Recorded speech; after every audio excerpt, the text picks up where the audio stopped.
बिस्मिल्लाहिर्रहमानिर्रहीम। Dear students, आज 26 जून 2020 को जो आज हमने लेक्चर डिस्कस करना है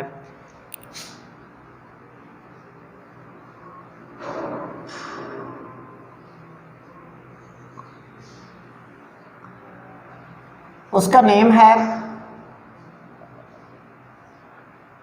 diversity and magnitude of organic compounds.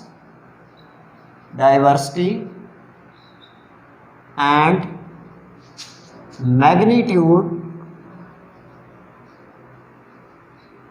Of organic compounds.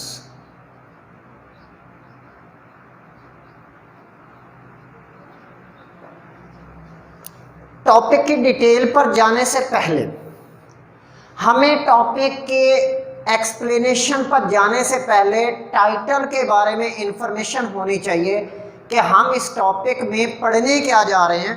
तो याद रखिएगा, डाइवर्सिटी का लफ्ज डाइवर्स से लिया गया है। डाइवर्स के माने होते हैं बिखर जाना।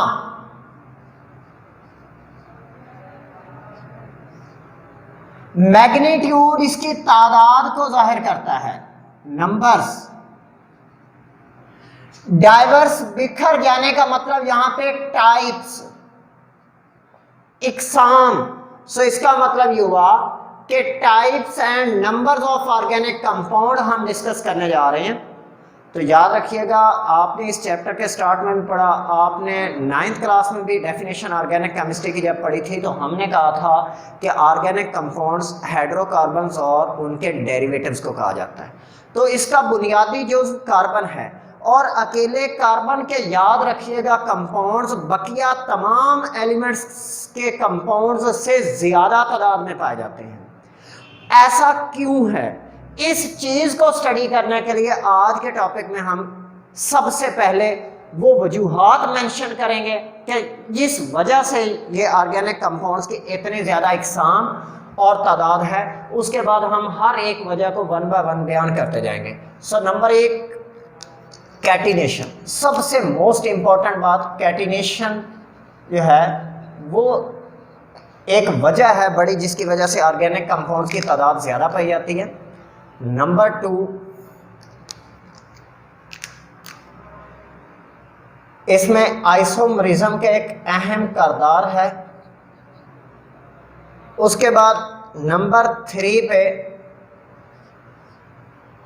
हमारे पास जो स्ट्रेंथ है कोवलेंट बॉन्ड की, वो एक बड़ा अहम फीचर है इसका,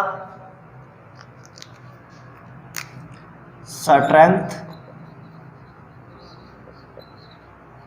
of covalent bond. Number 4 and last one is multiple bonding.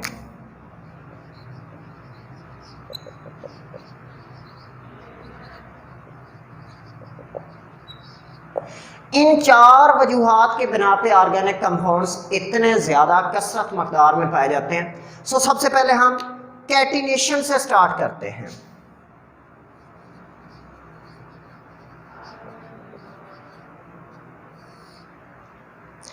Catenation में चेन साजी। चेन जैसे मोटरसाइकिल की चेन होती है, साइकिल की चेन होती है, एक कुंडी से दूसरी कुंडी मिलती रहती है और उसकी वजह से एक बड़ी लेंथ वाली जो है चेन हमें हासिल हो जाती है। इस प्रॉपर्टी को आप क्या कहते हो? चेन साजी कहते हो। इसी तरह यहाँ पे आप ऑर्गेनिक कंपाउंड पढ़ रहे हैं तो कार्बन कार्बन आपस में मिलते रहते हैं, नया से नया कंपाउंड बनता रहता है। कार्बन की इस सलाहियत को कैटिनेशन कहते हैं।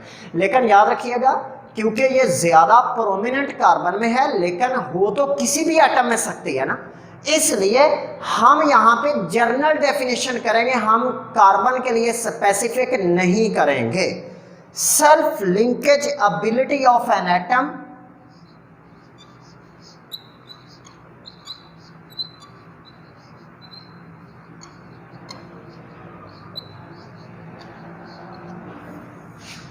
of an atom to make long chain and cyclic structures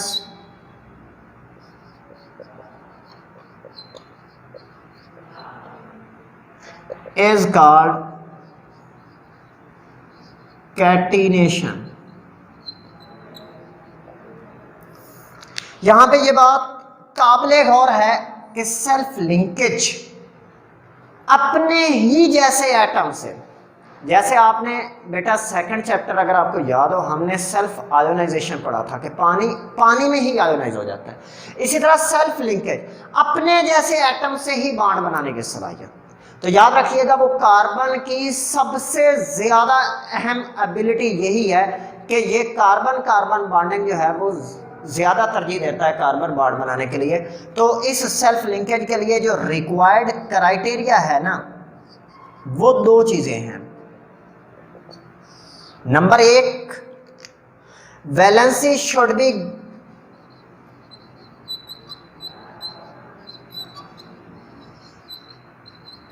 to और मोर देन टू।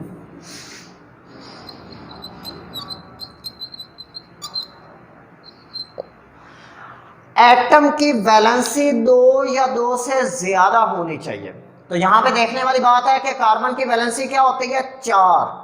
यहां पे एक बार मैं दोबारा रिमाइंड करवाता चलो वैलेंसी को, तो अच्छा होगा कि वैलेंसी किसी भी एटम की बॉन्ड बनाने की सलाहियत को कहा जाता है कि वो कितने बॉन्ड बनाता है। तो वो कम से कम 2 बॉन्ड बनाने की सलाहियत हो, तो इस तरह वो दोनों तरफ अपनी लेंथ को बढ़ाता जाएगा नए से नए एटम अटैच करके। तो अगर हम बात करें कार्बन के लिए, तो कार्बन की वैलेंसी 4 होती है जो कि 2 से ज्यादा है, लिहाजा ये पहले क्राइटेरिया को मीट कर जाती है। तो हम कहते हैं कि ये इस क्राइटेरिया पर पूरा उतरने की वजह से पॉसिबल है ये बनाएगा। लेकिन एक इंटरेस्टिंग क्वेश्चन यहाँ पे पैदा होता है बेटा कि क्या कार्बन ही अकेला एक एटम है जो 2 से ज्यादा वैलेंसी शो करता है जो कैटिनेशन करे? नहीं, इसके अलावा भी एटम्स हैं। लेकिन साथ ही दूसरा एक अहम तरीन क्राइटेरिया होता है कि सेल्फ बॉन्डिंग जो उनकी होनी चाहिए वो स्ट्रॉन्ग होनी चाहिए बनिस्बत किसी और एटम के साथ बॉन्ड बनाने के। सो दूसरा क्राइटेरिया जो इसका है वो कौन सा है कि self bonding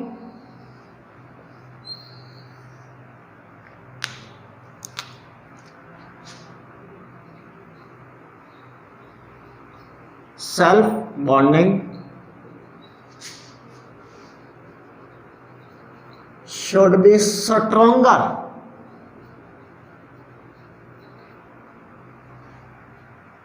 than bonding with any other atom। किसी भी दूसरे एटम के मुकाबले में अपने जैसे एटम से बॉन्ड उसका स्ट्रॉन्ग होना चाहिए।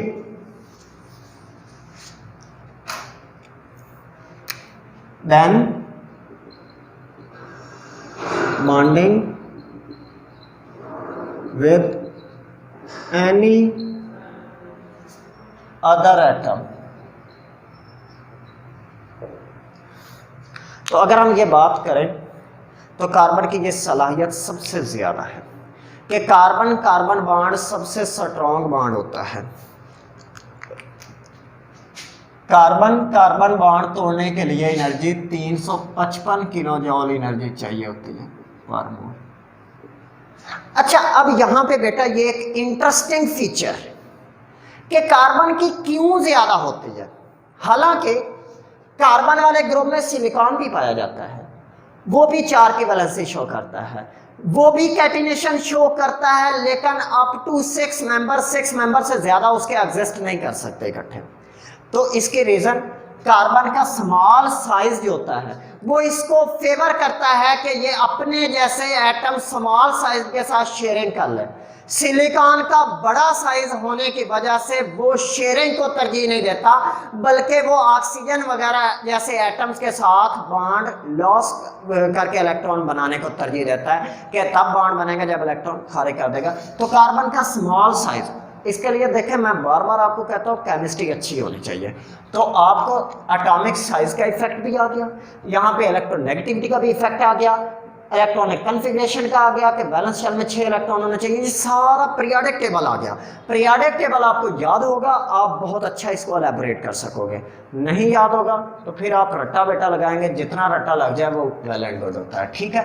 लेकिन कार्बन ऑक्सीजन बॉन्ड की अगर आप स्ट्रेंथ मुवाजना करें तो वो 351 किलो जूल पर मोल होती है, यानी कि कार्बन और ऑक्सीजन का बॉन्ड अगर तोड़ना मकसद हो तो 351 किलो जूल एनर्जी देना पड़ेगी। इससे साबित हो गया कि कार्बन बॉन्ड स्ट्रॉन्ग था तो उसको तोड़ने के लिए ज्यादा एनर्जी देना पड़ेगा। लिहाजा जो कैटिनेशन के बेसिक क्राइटेरिया था उस पे कार्बन ही उतर रहा है, बाकी कोई एटम इस क्राइटेरिया पर पूरा नहीं उतरता। इस वजह से बाकी एटम्स अपने जैसे एटम से लिंकेज नहीं बनाते। जब वो लिंकेज नहीं बनाते तो उसकी वजह से उनकी एबिलिटी सेल्फ लिंकेज की कम हो जाने की वजह से कंपाउंड्स कम रह जाते हैं। लेकिन कार्बन अपने जैसे एटम्स के साथ लिंक्ड होके नया से नया कंपाउंड बनाता रहता है। मिसाल के तौर पे इसी चैप्टर में भी आप जिक्र करोगे, अगला चैप्टर पूरे का पूरा पढ़ोगे, methane, ethane, propane, butane, pentane, hexane, heptane, octane, non, decane, ये सारी एक सीरीज चल पड़ती है। तो इसका मतलब कि ये किस वजह से हो रहा है? कैटिनेशन की वजह से हो रहा है। इस वजह से नया कंपाउंड बन रहा है, ऑर्गेनिक की तादाद ज्यादा हो गई है। ये था पहला पॉइंट। उसके बाद सेकंड पॉइंट की तरफ आते हैं, isomerism.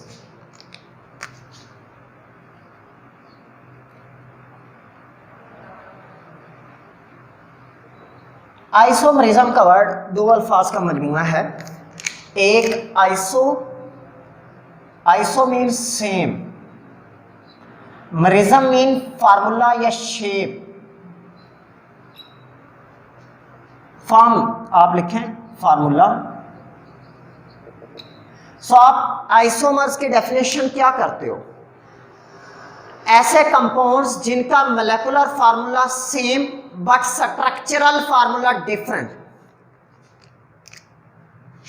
Type of compounds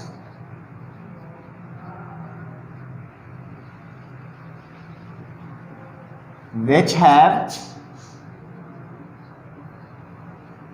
same molecular formula but different structural formula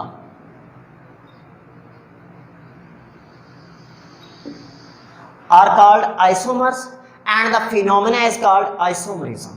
इस फेनोमेना की बुनियाद जो होती है वो कोवेलेंट बॉन्डिंग पर होती है। Isomerism is based upon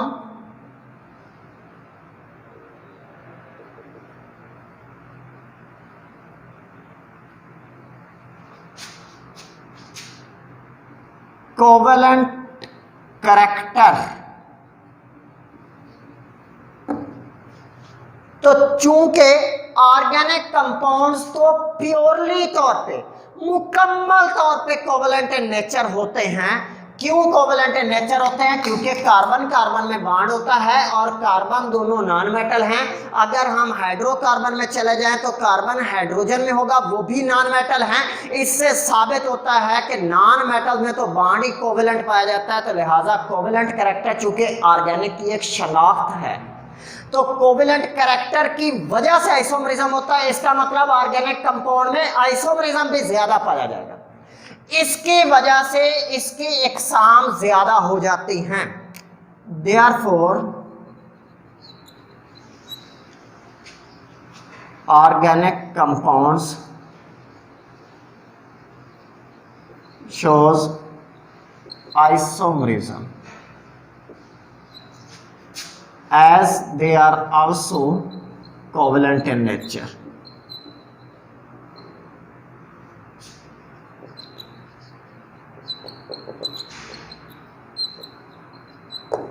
यह भी कोवेलेंट इन नेचर होने की वजह से ऐसा फिर ये कर सकते हैं।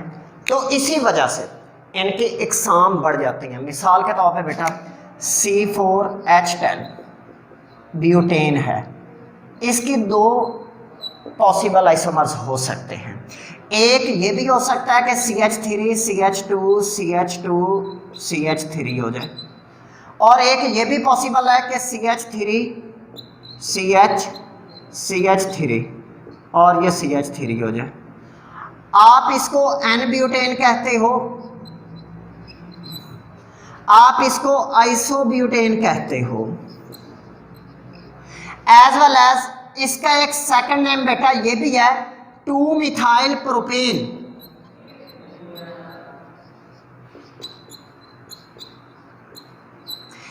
1 2 3 सेकेंड पोजीशन पे देख रहे हो एक मिथाइल ग्रुप है, CH3 को मिथाइल कहा जाता है। हम इसी चैप्टर में बाद में डिटेल भी पढ़ेंगे, लेकिन अभी जस्ट ये देखो CH3 चूंकि मिथाइल होता है, टोटल 3 कार्बन है, 3 कार्बन वाले को प्रोपेन कहा जाता है। सेकंड पे मिथाइल आ गया तो ये 2-मिथाइल प्रोपेन बन गया। इसका मतलब ये और कंपाउंड है, ये और कंपाउंड है, ये दो डिफरेंट किस्म के कंपाउंड है, लेकिन दोनों में 4 कार्बन और 10 हाइड्रोजन है। दोनों का मोलेकुलर फार्मूला C4H10 बन रहा है, जिससे हमें ये साबित हो रहा है कि ये एक दूसरे के आइसोमर हैं और ये फिनोमेना आइसोमरिज्म कहलाता है। इस वजह से C4H10 के भी 2 कंपाउंड्स हो गए।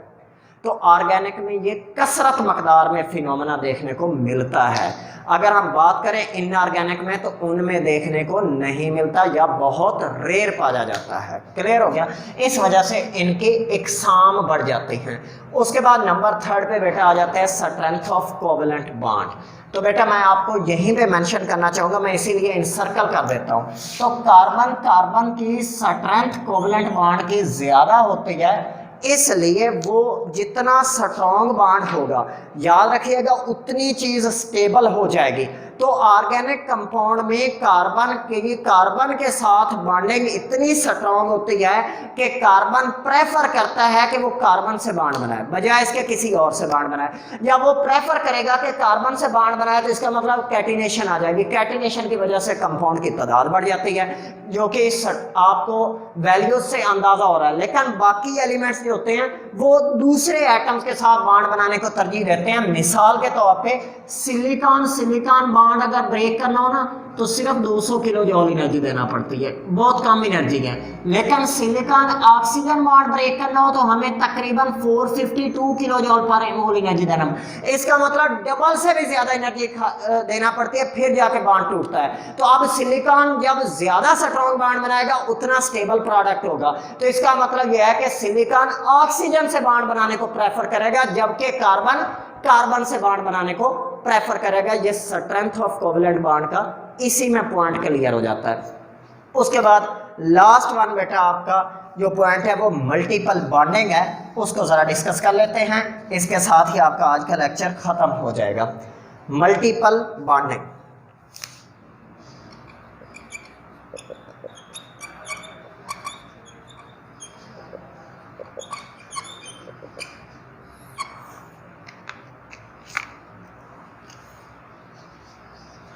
बेटा नाम से ही जाहिर है मल्टीपल के मीनिंग क्या होते हैं, एक से ज्यादा। जैसे आप लोग देखते हो multiple choice question MCQs, multiple choice, कसीरुल इंतखाबी, उसी तरह इसमें भी कसीरुल इंतखाबी बॉन्डिंग नेचर की वजह से भी कंपाउंड ज्यादा पाए जाते हैं। इसमें आप ऑलरेडी पढ़ चुके हो, सिंगल बॉन्ड भी पॉसिबल है, डबल बॉन्ड भी पॉसिबल है, ट्रिपल कोवेलेंट बॉन्ड भी पॉसिबल है।